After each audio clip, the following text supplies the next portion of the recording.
Surprise ఏంటంటే Rahman. Sir. ఇప్పుడు మీ first cinema 'ఉప్పెన'కి దేవి అద్భుతమైన మ్యూజిక్ ఇచ్చాడు. ఒక విధంగా ఆ సినిమా అసలు ఫస్ట్ జనాల్లోకి వెళ్ళటానికి కానీ, ఆ సాంగ్సు, ఆ తర్వాత కంటెంట్ అది వేరే. మరి దేవిని కాదని రెహమాన్ దగ్గరికి వెళ్ళటానికి ఏంటి పర్టికులర్ రీజన్? సార్ మీరు అన్నట్టు 200% కరెక్ట్ అండి. దేవి గారు ఉప్పెన దేవి గారు లేకపోతే మేము ఎవరు లేం. ఆయనే తీసుకెళ్ళి ముందు మమ్మల్ని వీళ్ళు వస్తున్నారు ఉప్పెన అనే సినిమా వస్తుందని దేవి గారు చెప్పారండి. కానీ నాకు రెహమాన్ సార్తో చేయడం డ్రీమ్ అండి. ఎలాగైనా రెహమాన్ సార్తో చేద్దాం. ఈ స్టోరీకి ఆయన కరెక్ట్ యాప్ట్ అండి. ఇది స్పోర్ట్స్ ఇదంతా ఉంది ఎమోషనల్. రెహమాన్ సార్ అయితే మొత్తం డిఫరెంట్ ఉంటుందేమో కంప్లీట్ అని రెహమాన్ సార్ దగ్గరికి వెళ్ళి అందరూ కొద్దిగా ఇప్పుడు తెలుగు సినిమాలు చేస్తలేదని చెప్పినా సరే కొద్దిగా అయినా సరే ట్రై చేద్దాం. తెలుగులో అయింది ఇది వర్కౌట్ అవ్వలేదు అన్నారండి. అయినా సరే ట్రై చేద్దాం. ఏమైంది అది సిచ్యువేషను కదా అవన్నీ వర్కౌట్ అవ్వకపోవచ్చేమో కానీ రెహమాన్ సార్ పాటలు అంటే ఎలాంటి పాటలు అండి ఇప్పటికి ఎలాగైనా వర్క్ చేద్దామని డ్రీమ్తో వెళ్ళానమాట రెహమాన్ సార్ దగ్గరికి. ఒక అంటే రెహమాన్ తెలుగులో డైరెక్ట్గా చేసిన సినిమాలు ఏది సక్సెస్ అనేది లేదు. అవునే. సో ఈ సినిమా దాన్ని ఆ సెంటిమెంట్ని బ్రేక్ చేస్తుంది అనుకోవచ్చా? అంటే సెంటిమెంట్ అంటే ఏముండదు సార్. ఇండస్ట్రీ సెంటిమెంట్ మీద నడుస్తుంది కదా, మీకు తెలియదు కాదు కదా. అది ఓకే అండి. కానీ మన సంకల్ప బలం గట్టిగా ఉంటే సెంటిమెంట్లు ఏం పనిచేయమని అనుకుంటా సార్ నేను. అదే నేను గట్టిగా నమ్ముతానండి అది. గాడ్ ఉన్నాడండి ఆయనే నమ్ముతాను నేను అంతే. దేవుడు ఉండగా దేవుడే సెంటిమెంట్లు చూసేదంటే కనుక ఇంకా అదే ఉండదు. నా జేబులో ఎప్పుడు దేవుడు ఫోటో ఉంటుందండి మీరు అలా అంటే. నాకన్నా సెంటిమెంట్ ఎవరు ఉండరండి.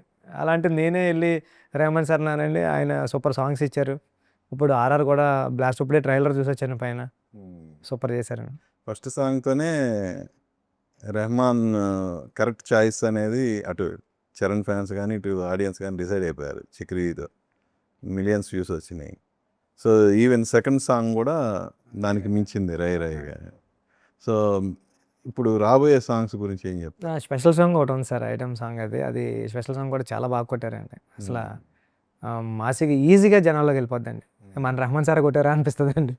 అంత మాసిగా ఇచ్చారండి. సినిమాలో కూడా రన్నింగ్లో ఇంకో 2-3 సాంగ్స్ ఉన్నాయి సార్. అవి సినిమా రన్ టైంలో వస్తాయండి. ఎమోషనల్ సిచ్యువేషన్ అండి. బిట్ సాంగ్ లాంటివి అవి కూడా చాలా ఎమోషనల్గా ఇచ్చారండి. రెహమాన్ సార్ చాలా ప్లస్ అయిపోయారండి ఈ సినిమాకి. ఎవరైతే కొద్దిగా మైనస్గా మాట్లాడారో మీరు అన్నారు కదా ఇప్పుడు అందరు కొద్దిగా ఫస్ట్ సాంగ్ భయపడ్డారండి.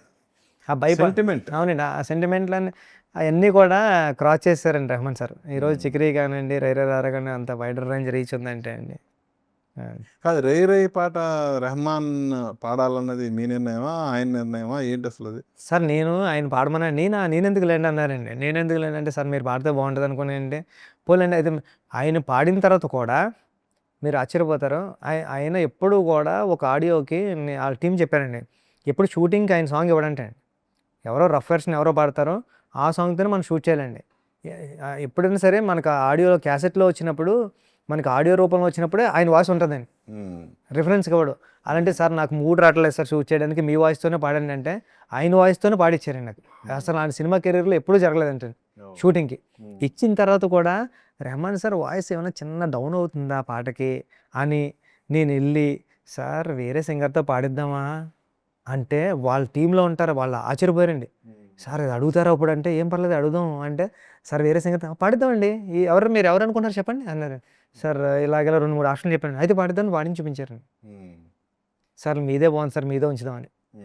అసలు అంత ఈజీ అంటే ఒక్క నో వినలేదు సార్ నేను రెహమాన్ సార్ దగ్గర నుంచి. ఒక్క నో అంటే ఇది వద్దు అని వినలేదు. మీరు హ్యాపీ ఉండాలండి మీకేం కావాలో చెప్పండి అన్నారండి. చెప్పండి అంటే నేను ఆలోచిస్తే కూడా ఇది వద్దు అన్నదానికి లేదు. నేను మసా గ్లిమ్స్లో మసా వచ్చింది కదండి. మసా వచ్చినప్పుడు నేను అన్నానంటే అండి సార్ ఇది వద్దు సార్ ఇంకో ఆప్షన్ ఇవ్వండి సార్ అన్నాను. అంటే అప్పటికి అంటే ఫస్ట్ టైం ఒకటి ఇచ్చాడండి ఆయన రెహమాన్ సార్.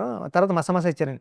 ఇది కూడా వద్దు సార్ ఇంకో ఆప్షన్ ఇవ్వమంటే ఓకే అండి అయితే చేద్దాం. అయితే నేను ఇంకో కంపోజ్ చేస్తున్నారండి గ్లిమ్స్కి చేస్తున్నా వాళ్ళ టీం కాల్ చేసి సార్ వర్క్ చేస్తా కూడా ఇది బాగుంది కదా ఎందుకు వద్దు అంటున్నాడు. వర్క్ చేస్తా మళ్ళీ ఇది బాగుంది కదా ఎందుకు వద్దు అంటున్నాడు. మళ్ళీ హాఫ్ అన్ అవర్ మళ్ళీ వర్క్ చేసి వచ్చి ఇది బాగుంది ఎందుకు వద్దు అంటున్నాడు డైరెక్టరు అని అసలు పాపం నాకు చెప్పలేక అలాగని నేను అడిగాను కదా అని కాదనకుండా నాకు ఇంకోటి వర్క్ చేస్తా ఇది బాగుంది అంతలా మాట అండి. ఎప్పుడు ఒక నో కూడా చెప్పలేదు సార్ నాకు. సో ఐటమ్ సాంగ్ చాలా మంది హీరోయిన్స్ దగ్గరికి వెళ్ళి ఫైనల్గా శృతి చేశారా ఎలా అసలు అది లేదు సార్, అది సోషల్ మీడియాలో వచ్చింది కానండి. మేము వర్క్ చేసుకుంటూ ఉన్నాం అంతే అండి. ఐటమ్ సాంగ్ కొత్త అమ్మాయికి ఏమైనా వెళ్దామా అని ఒకటే ఫీలింగ్ ఉందండి.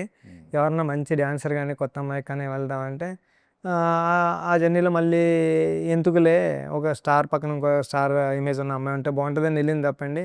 ఎవరిని కూడా అనుకోలేదండి. అవన్నీ మీడియాలో రాశారంతే అండి నిజంగా చెప్పాలంటే.